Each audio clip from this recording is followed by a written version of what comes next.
Bien, ahí ya apareció, ya tiene la pantalla nuevamente.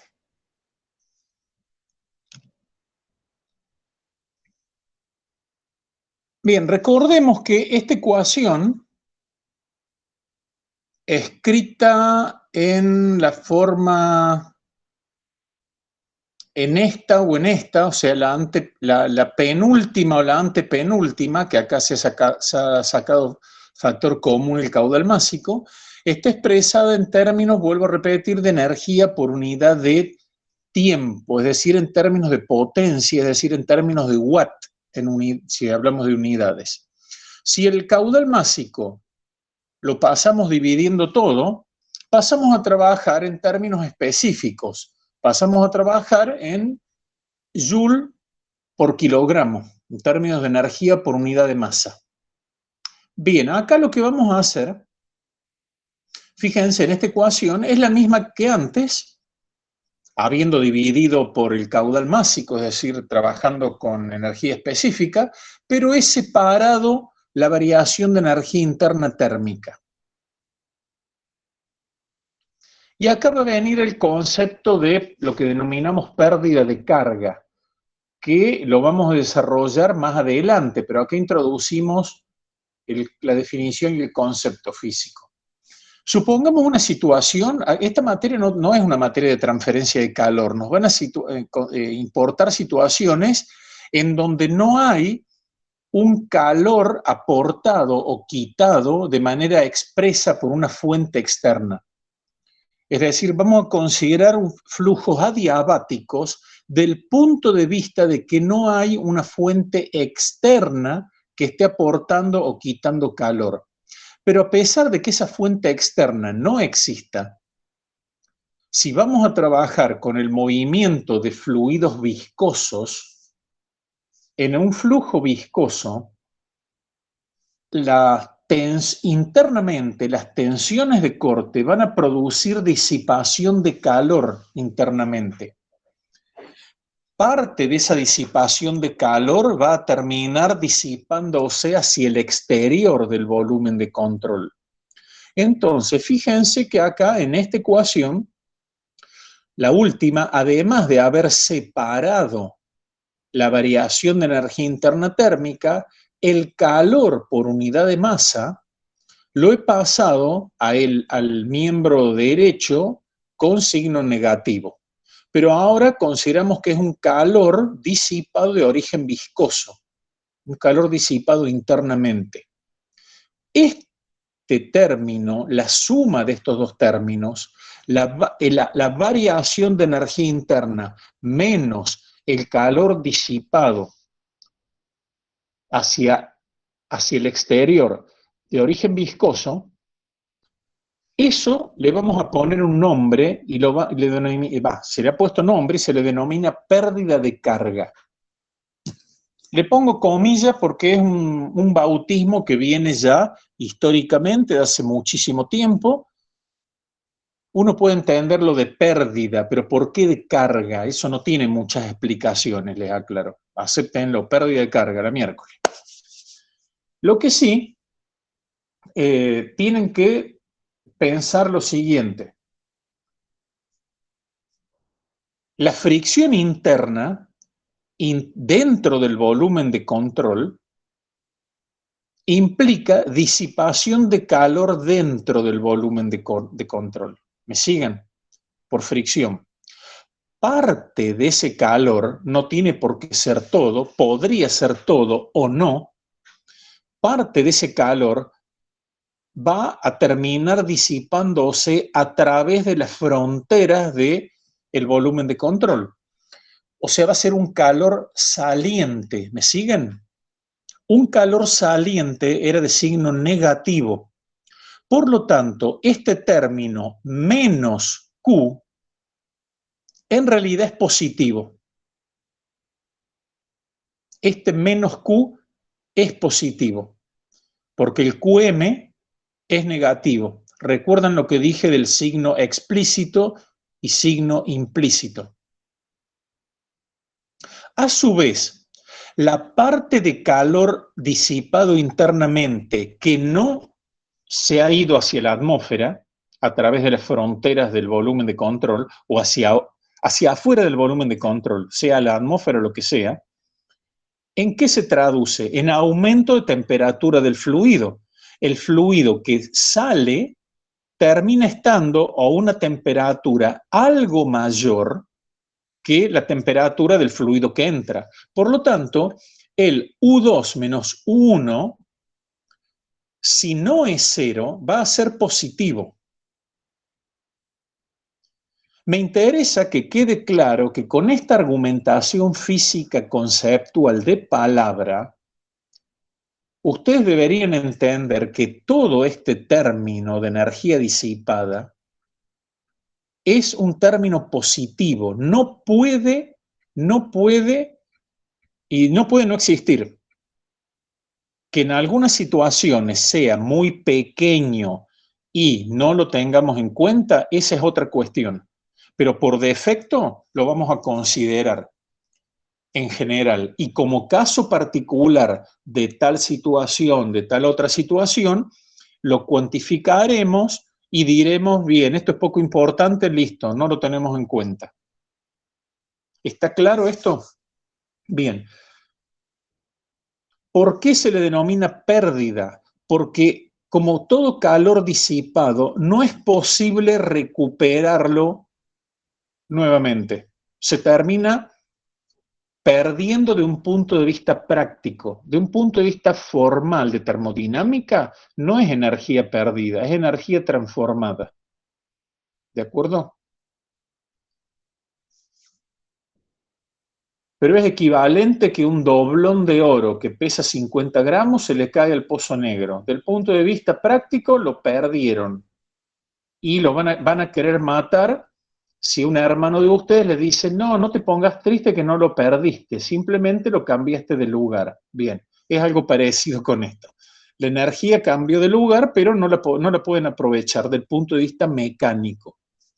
Del punto de vista mecánico, lo que nos interesa es el término de mal llamado energía de presión, que es trabajo de flujo de presión, porque una alta presión, a pesar de no ser una energía, no da una capacidad de que el fluido realice trabajo. Después, es deseable una elevada energía cinética, porque eso también da capacidad de realizar trabajo. Y es deseable, también obvio, energía potencial gravitatoria. Pero este término es un intercambio de parte de estas formas mecánicas de energía que pasan a esta forma térmica, pero esa forma térmica no la pueden recuperar en una forma mecánica. O sea, es una transformación irreversible. Bien, ¿alguna pregunta con esto? Sí, te escucho, Facundo. No sé si se escucha bien porque creo que tengo un poco de delay, pero quería preguntarle, entonces cuando nosotros podemos hacer, hay dos cosas que me quedan dando vuelta en la cabeza hace rato. ¿Podemos Sí, hacer analogía constante de todas las cosas que vemos con fluidos que son del tipo newtoniano? Por ejemplo, siempre por ahí cuando usted va hablando de flujo de control y todas esas cosas, volumen de control, perdón, sí. siempre lo asocio con el agua recorriéndose dentro de lo que sería una cañería o el agua dentro de una manguera y en función de eso. ¿Está Bien. bien hacer eso? Sí, sí, podés imaginártelo, pero a ver, no sé si interpreto lo que me preguntas. Te voy a dar una respuesta de lo que interpreto y vos me afina la Bueno, puntería. Esto que estamos planteando es para cualquier clase de fluido. En ningún caso, ninguna de estas leyes de conservación para volumen de control es específica para un tipo de fluido. O sea, puede ser fluido newtoniano o no newtoniano. Puede ser para flujo en donde la viscosidad sea tremendamente alta o la viscosidad sea muy bajita. Esto lo que estamos viendo es totalmente general, a excepción de las hipótesis simplificativas y condiciones de aplicación que explícitamente hacemos. Por ejemplo, esta ecuación no la podés trabajar en una situación que cambie fuertemente con el tiempo, porque tiene como hipótesis de base un flujo estacionario, pero es válido para un fluido no newtoniano. No sé si es eso lo que me preguntas. No te entendí muy bien la duda. Sí, en parte sí, era más que todo para entender. No, que en realidad justamente dentro de la duda también venía el punto de decir, ¿por qué nosotros entonces cuando el agua fluye dentro de lo Sí, que es la cañería o dentro de lo que es las mangueras, no sí. sentimos que aumente la temperatura del agua? Ah, Es bien. decir, eso sucede Bien, bien. porque el agua no está a tanta No, velocidad. bien, bien. Eso es buena pregunta. Y ahora vamos un poquito a eso. Primero, esta energía disipada en muchas situaciones la tienen que tener en cuenta, pero en términos energéticos no es enorme, o sea que no van a percibir un notorio calentamiento. ¿Por qué no lo van a percibir el notorio calentamiento? Por ejemplo, con flujo de agua. Por, Suponete que nada de esta energía disipada se va a la atmósfera. Nada. Eso no es cierto, pero vos podrías imaginar que la tubería está muy bien aislada. Entonces, toda la energía disipada se traduce en aumento de temperatura del agua, por ejemplo, en el caso del agua. Entonces, la energía interna del agua o la variación de energía interna del agua está planteado como un calor específico. En los líquidos no hay diferencia entre calor específico a presión o a volumen constante por el delta T. En los líquidos, los calores específicos son altos. En el agua es 4186 Joule sobre kilogramo grado Kelvin. Por lo tanto, un delta U relativamente importante o comparativamente importante se logra gracias a que el calor específico es relativamente grande con un delta T muy pequeño. Un delta T que puede ser décimas de grado. Eso lo vamos a poder cuantificar más adelante, cuando tengamos herramientas para calcular la pérdida de carga. Ese es uno de los motivos por los cuales vos no apreciás ese calentamiento, pero que existir existe, aunque sean décimas de grado. Es más, en algunas situaciones lo aprecias, en situaciones donde los efectos viscosos son muy grandes y el flujo viscoso está generado a lo largo, digamos, está mantenido durante mucho tiempo. Un ejemplo que te doy es en el caso de una bomba. Una bomba, si vos tocas, consideremos la bomba con el motor eléctrico dosado. El motor eléctrico se calienta por condiciones eléctricas, no me piden explicaciones porque voy a meter la pata. Vayamos a la bomba, que es el elemento mecánico en la cual está fluyendo el, el agua. Bien, muy poco del calor del motor se va a transferir a la bomba. Sin embargo, tocan la bomba, si la dejan trabajar un periodo prolongado de tiempo, y la van a notar tibia. La pueden notar, no se van a quemar los dedos, pero van a notar una tibieza. Eso es pérdida de carga, eso es el calor disipado hacia el exterior. Pero esa es una situación en donde en las bombas los efectos viscosos son generalmente importantes, sobre todo en bombas pequeñas que son de poca eficiencia. Ese es un ejemplo en donde podés observar el calor disipado. Pero en realidad tenés que aceptar las leyes de la física y tenés que aceptar que eso existe, porque forzosamente hay disipación interna de calor, que parte se termina yendo hacia afuera y parte como incremento de temperatura. Puede ser relativamente pequeño que no lo aprecies, pero energéticamente existe. Y vamos a ver las herramientas para cuantificarlo a eso. A ver si con esto más o menos te satisfizo la respuesta.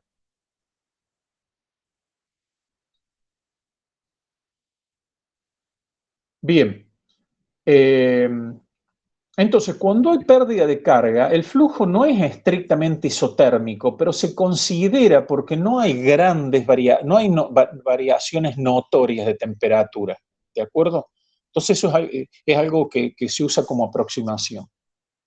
Bien, la pérdida de carga, así como es una energía disipada, ustedes han visto que la energía se trabaja en términos de energía absoluta expresada en Joule, o la pueden trabajar en términos de energía por unidad de tiempo en Watt, o la pueden trabajar en términos de energía por unidad de masa en Joule sobre kilogramo, pero por una cuestión que no es muy racional actualmente, pero es una costumbre que se mantiene, no en todos los libros, pero en muchos. A la pérdida de carga, es decir, la energía disipada por efectos viscosos, se la cuantifica por unidad de peso, energía por unidad de peso. La unidad de energía es el joule, la unidad, perdón, de peso es el newton, es una unidad de fuerza. Por lo tanto, joule sobre newton nos da metro. Pero no piensen que la pérdida de carga expresada por unidad de peso, que las unidades son Joule sobre Newton, que es igual al metro, no es un metro geométrico, es una cuestión de unidades. Si hago esa aclaración porque después muchos se enriedan con esto de los metros. Es como decir que una persona que mide 1,85 m, ustedes digan, no, esa persona no mide 1,85 metros, esa persona mide 1,85 Joule sobre Newton. A la miércoles. En rigor va a tener razón, pero bueno, el Joule sobre Newton da metro, nada más que en ese caso es un metro geométrico. En este caso de energía no, es una simple dimensión. Bien, ¿cómo seguimos entonces? En las formas, esto lo vamos a entrar más adelante, pero ya lo comento, ya que está acá la filmina. El origen de la pérdida de carga son efectos viscosos, ¿sí? Ahora bien, esos efectos viscosos más adelante los vamos a desacoplar, o mejor, no, la palabra no es desacoplar, distinguir dos orígenes específicos dentro del origen general que es la viscosidad. Uno va a ser una acción directa de tensiones de fricción. Y otro aspecto importantísimo va a ser la acción de la turbulencia y de eventuales flujos separados que se produzcan en el interior del flujo, ¿sí? Esto va a ser sumamente importante. Cuando a mayor turbulencia va a haber mayor pérdida de carga. Y si hay flujo desprendido, ni qué hablar, la pérdida de carga va a ser muy alta.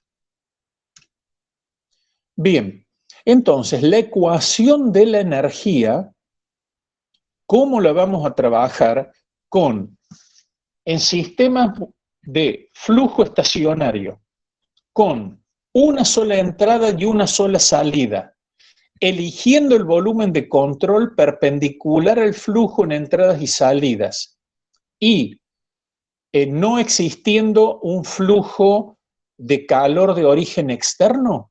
La vamos a trabajar de esta forma, en la variante de energía por unidad de masa.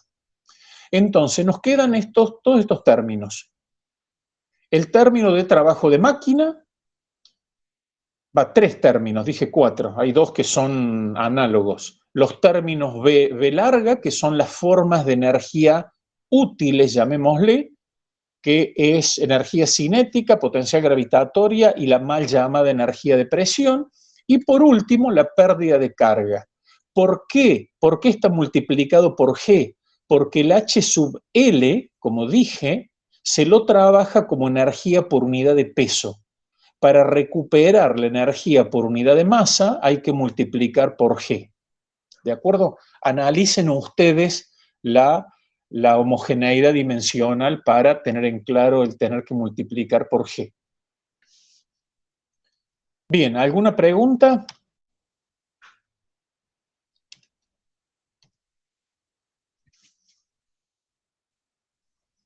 Y acá viene lo último, que es simplemente una síntesis de la ecuación de la energía escrita en de diferentes enfoques. La primera ecuación es idéntica a la anterior que hemos visto. Es la ecuación de la energía escrita en términos de energía por unidad de masa. La ecuación globalmente. El HL, H sub L, siempre lo tratamos como energía por unidad de peso. La segunda forma está escrita en términos de energía por unidad de tiempo, ¿sí? Hemos vuelto a poner acá el caudal másico, que es densidad por caudal volumétrico. Y hay una forma que muchos libros trabajan. Nosotros vamos a trabajar la forma de energía por unidad de masa, que es trabajar todos los términos por unidad de peso, energía por unidad de peso. Que eso es un anacronismo, pero en muchos libros perdura esa forma de trabajar. ¿De acuerdo? Pero no vamos a avanzar más en esto porque eso ya lo veremos después en flujo en tuberías. No era un anacronismo mientras el ser humano desarrollara la ingeniería en capas bajas de la atmósfera, en donde la aceleración g de la gravedad es cuasi constante. Pero desde que comenzó la actividad espacial hace 60 años, ¿sí? Ya hay que trabajar con el concepto de masa, no de peso. Por eso les comento que es un anacronismo trabajar con estas cuestiones por unidad de peso, así como es un anacronismo trabajar con el concepto peso específico, pero muchos libros y mucha gente sigue trabajando así. No está mal, digamos, pero bueno, son puntos de vista.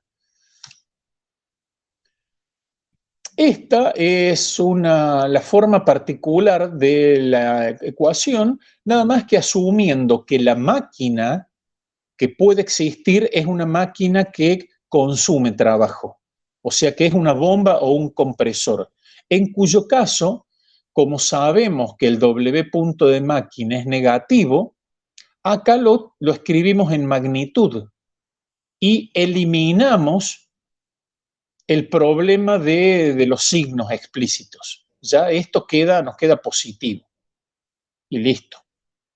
¿De acuerdo? Y nuevamente escrita en las tres variantes: energía por unidad de tiempo, energía por unidad de masa y energía por unidad de peso. Pero estos no son cosas de fondo, son diferentes formas de escribir lo mismo. Bien, ¿alguna pregunta respecto de esto? Y con esto habríamos terminado esta unidad, pero ojo, no desencillen que seguimos de cabalgata por un ratito más. Sí, sí.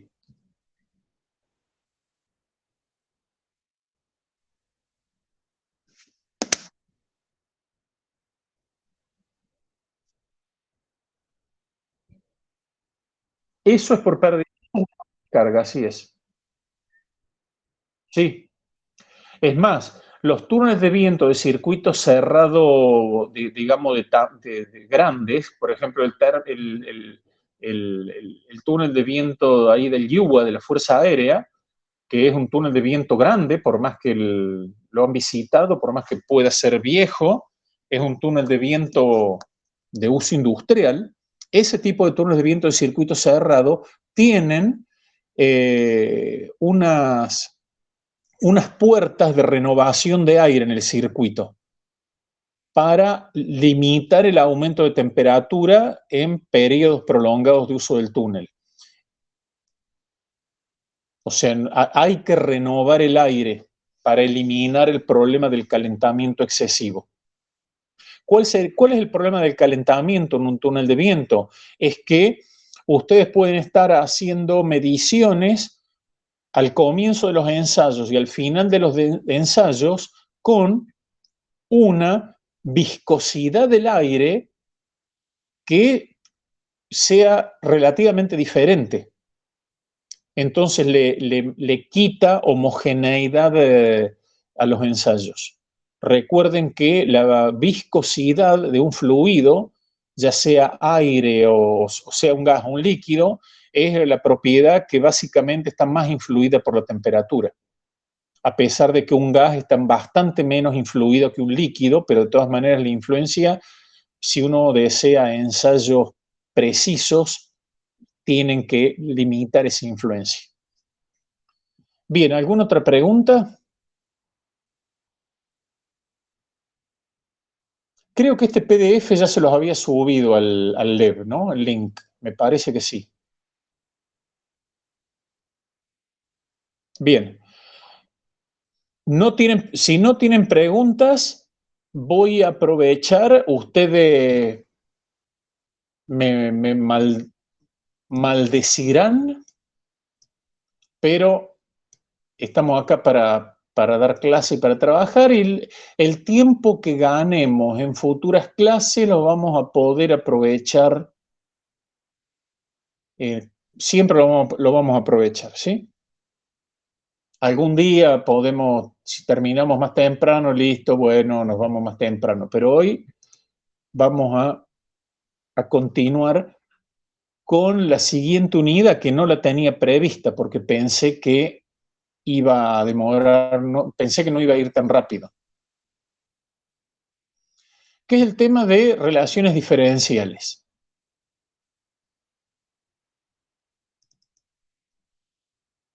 Este lo voy a subir próximamente.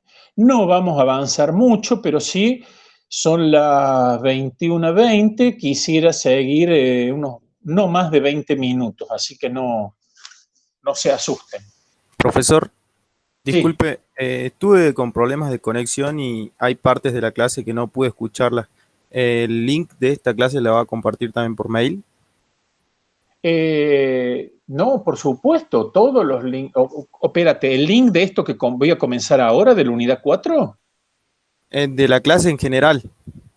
Ah, no, es que yo subo todo el material. El tema es que no lo subo de antemano porque semana a semana estoy armando el material.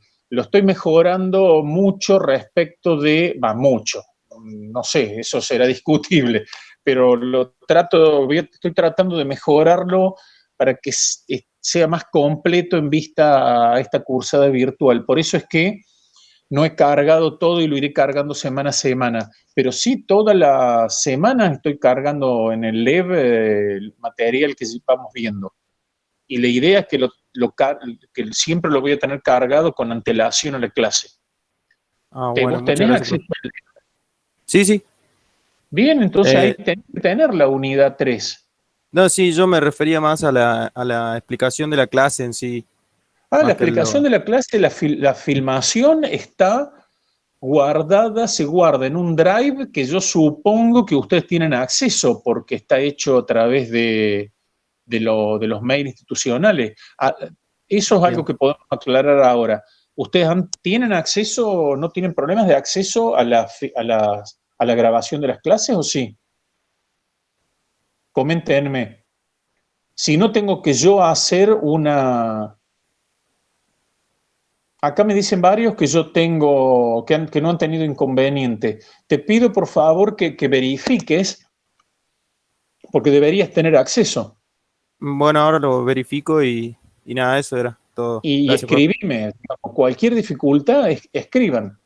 Recuerden, Bueno, yo no les doy el WhatsApp, el teléfono es algo totalmente intrusivo, ¿sí? Totalmente intrusivo. El correo electrónico no.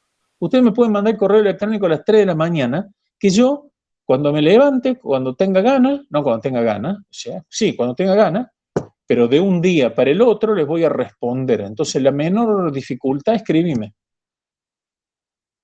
¿Estamos? perfecto, profe, muchas gracias. No, no hay por qué.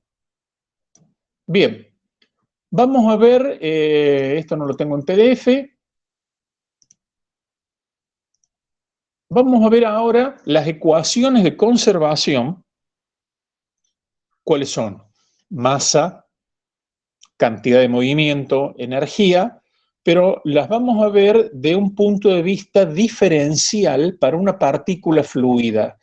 El planteo de volumen de control es un planteo que a veces se denomina macroscópico. ¿Por qué? Porque el volumen de control con que normalmente se trabaja es un volumen de control finito, no es infinitesimal. Si trabajáramos con un volumen de control infinitesimal, en realidad lo que uno hace es un planteo que se denomina de aplicar las leyes a la partícula fluida. Entonces ya no, acá no vamos a hablar de volumen de control, vamos a hablar de la partícula fluida. Ahora bien, en esta unidad nos vamos a concentrar en régimen incompresible. La ecuación de conservación de masa para volumen de control, la ecuación de conservación de cantidad de movimiento lineal y angular para volumen de control, las hemos visto absolutamente generales, no están limitadas a un flujo incompresible. Sí, la ecuación de conservación de la energía, sí la hemos particularizado para un caso de flujo incompresible. Ahora bien, estas ecuaciones diferenciales las vamos a particularizar desde el vamos para flujo incompresible.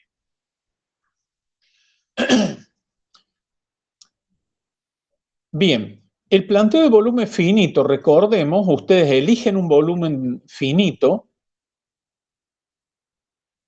y analizan qué es lo que sucede adentro, qué entra, qué sale. Eso es un punto de vista local, porque estudian localmente lo que sucede dentro de ese volumen de control. El planteo a volúmenes infinitesimales o lo que es equivalente a una partícula fluida conduce a ecuaciones diferenciales a derivadas parciales. Y desde el punto de vista conceptual, equivalen a estudiar el movimiento de una partícula. Por lo tanto, equivalen a ese punto de vista que hemos denominado convectivo lagrangiano, que es seguir a la partícula. La forma diferencial de las leyes, ya vamos a ver, indefectiblemente conduce a ecuaciones diferenciales a derivadas parciales. O sea, ya vemos que eso es algo para que se nos erice los pelos detrás de la cabeza. Los planteos integrales de las leyes, o sea, los planteos de volumen de control, en el caso inestacionario, conduce a ecuaciones diferenciales ordinarias, que son de resolución simple. Y en el caso estacionario, que es tan común, como dije, las ecuaciones de volumen de control conducen a ecuaciones algebraicas de cálculo directo. Acá no, del punto de vista diferencial, no salimos de ecuaciones diferenciales derivadas parciales, cuya solución la vamos a ver, se puede hacer desde el punto de vista analítico solamente en casos geométricamente simples o muy simples. Y algo que no tengo puesto en esta placa, que me falta agregarlo, incluso solamente en régimen laminar. En régimen turbulento no es posible resolver analíticamente estas situaciones de las ecuaciones diferenciales. Entonces, en general, la solución es a través de una solución numérica, que es una solución compleja, complicada, que lo hacen, un ingeniero normal lo hace a través de programas comerciales, que es lo que se denomina CFD, Computational Fluid Dynamics, que ustedes, aquellos interesados, que espero que sean muchos, cursarán esa materia electiva más adelante. El tema es que el enfoque diferencial no permite resolver problemas de manera sencilla, directa, o sea, no permite resolver problemas con papel, lápiz y calculadora.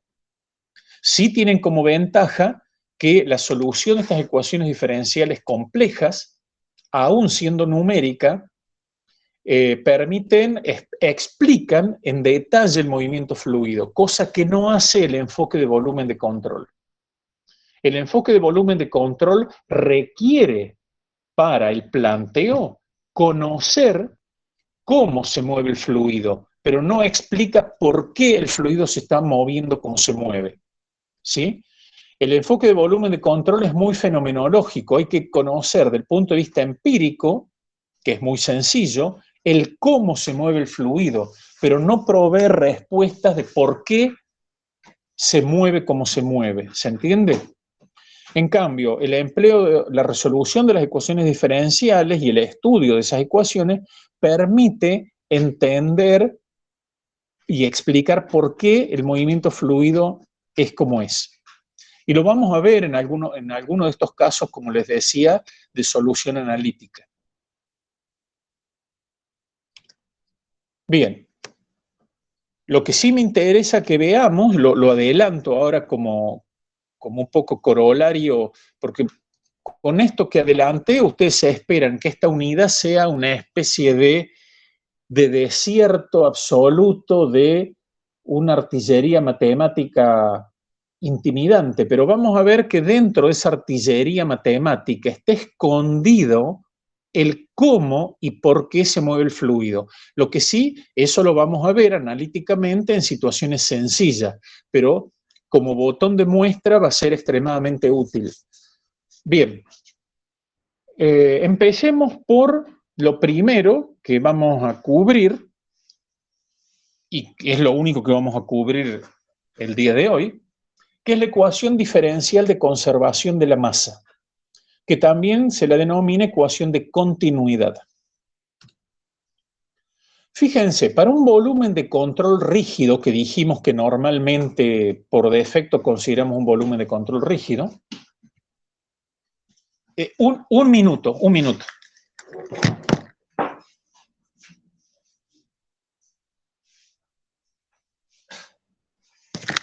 Ya volví, disculpen. Está escrita así. Habíamos dicho que la derivada parcial que estaba fuera de la integral, al ser rígido, lo podíamos meter dentro del volumen de control. ¿Estamos? Bien. Fíjense que la densidad, al ser un escalar, la podemos agrupar junto con el vector velocidad. Y escribimos este término de esta manera. Eso lo podemos hacer porque la densidad es una función escalar. No digo que sea constante, pero al ser un escalar, a los efectos del producto punto, es como si fuera una constante. ¿Me siguen? Bien. Ustedes tienen que haber visto en análisis matemático, no digo que se lo recuerden, pero sí que les haga al menos un plin, el teorema de Gauss, o también conocido como teorema de la divergencia, que establece la relación entre una integral de flujo, como esta, la integral de flujo de un vector, y una integral de volumen de la divergencia del vector. En este caso, vamos a aplicar este teorema de la divergencia a un vector que es la densidad por el vector velocidad.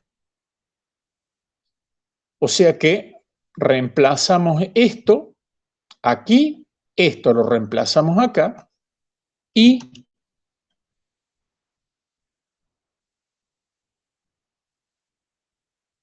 fíjense que la que era la integral de flujo, nos queda una integral de volumen, idéntica a la integral de volumen de la derivada de la densidad respecto del tiempo. Esto se puede agrupar en una única integral, agrupar todo bajo una misma integral, y nos queda esta ecuación. Como el volumen de control es absoluta y totalmente arbitrario, para que esto sea una ley general, evidentemente el integrando debe ser nulo. Y a través de un abracadabra rapidísimo, llegamos a esta ecuación que es la ecuación diferencial de conservación de la masa o ecuación de continuidad.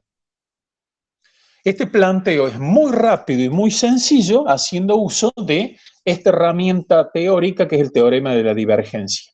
Que no se asusten, no la van a tener que trabajar, simplemente tienen que recordarla, que la han visto bien y vemos que acá la aplicamos como la aplicamos.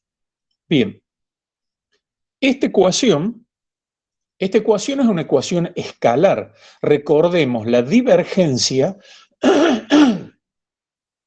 es un operador vectorial que se aplica a un vector y cuyo resultado da un escalar, porque fíjense, es un producto punto. Es el operador nabla aplicado a través de un producto punto.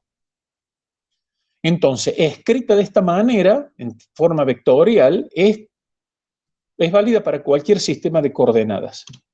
Particularicemos en coordenadas cartesianas. La divergencia en coordenadas cartesianas, esto lo tienen que recordar, ahí sí, eso tienen que manejarlo, lo tienen que manejar, lamentablemente, lo van a tener que recordar, ¿sí? Es las respectivas derivadas de cada uno de las componentes del vector, derivadas respectivamente por cada una de las variables, ¿sí? Acá la tienen escrita en forma explícita, de acuerdo en coordenadas cartesianas. Si el flujo fuera estacionario, pero a pesar de lo cual la densidad podría cambiar espacialmente, situación de flujo compresible, esta derivada parcial sería cero si el flujo fuera estacionario. Por lo tanto, la ecuación se reduciría solamente al término de la divergencia. Si a su vez se trata de un flujo incompresible, y esto es lo de fondo, fíjense, si la densidad es constante, no importa si el movimiento es estacionario o no, vayamos de nuevamente a esta ecuación, esta derivada parcial es cero porque la densidad es constante. Y esta densidad que está dentro del operador divergencia puede salir fuera y cancelarse al estar igualado a cero. Por lo tanto, la ecuación de conservación de masa diferencial para un flujo incompresible, que es lo que dije que nos vamos a concentrar en esta unidad, es simplemente la divergencia del vector velocidad igual a cero. Y acá está escrita en coordenadas cartesianas. Recordemos lo que vimos en cinemática, no pretendo que se lo acuerden, pero repásenlo. En la parte de cinemática, lo que vimos es que la divergencia del vector velocidad nos expresaba la variación del volumen de una partícula fluida. Por lo tanto, si la divergencia es nula, el volumen de una partícula fluida es invariable. Una partícula fluida tiene masa fija por definición de una partícula. Y por ende, al ser incompresible, su volumen no cambia. Ven que está vinculado esto con la definición que vimos desarrollada en la parte cinemática. Bien. Y acá esto no es de fondo, está porque lo vamos a usar más adelante, a la ecuación de conservación de masa en coordenadas cilíndricas. Es una situación frecuente para estudiar tuberías rectilíneas de sección circular, que es una situación frecuente. ¿De acuerdo? Bien, y con esto ya adelantamos una parte del tema y descomprimimos las próximas clases para emplearlas en otras cosas, llegado el caso. Bien, ¿alguna pregunta de esto? Como ven, esto es muy teórico, pero ya vamos a ver las aplicaciones. Ahí viene la parte interesante. Bien, tengo que enchufar el celular, por más que sigamos 2 minutos nada más que para despedirnos, porque se me está por apagar en cualquier instante. Bien, ¿alguna pregunta? Esta filmina, esta clase la voy a subir, voy a revisar, tengo que revisar, introducir algunos y mínimos cambios que acabo de ver, pero a más tardar el lunes ya lo van a tener en el LEV. El lunes arrancan la parte práctica con el ingeniero Soria, recibirán, si es que no han recibido ya la invitación correspondiente, bueno, y empezarán a pelear la parte práctica. Acá Facundo Herrera me pregunta si la parte práctica necesitan saber las ecuaciones diferenciales. A ver, sí, pero el caso sencillo de ecuaciones diferenciales, por ejemplo, las de variables separables. ¿Se acuerdan de resolver, de separar variables? Y uno conduce... No, derivadas parciales nada. No. A derivadas parciales lo van a ver conmigo, pero van a ver que se pueden resolver, lo vamos a resolver en casos simples, o sea que forma parte de lo que van a adquirir en la materia, pero en la parte práctica específicamente necesitan resolver las que van a resolver y que necesitan hacerlo, porque tampoco tienen que ser unos impedidos en la parte matemática básica, es, como les decía, ecuaciones ordinarias a variables separables. No más que eso. Bien.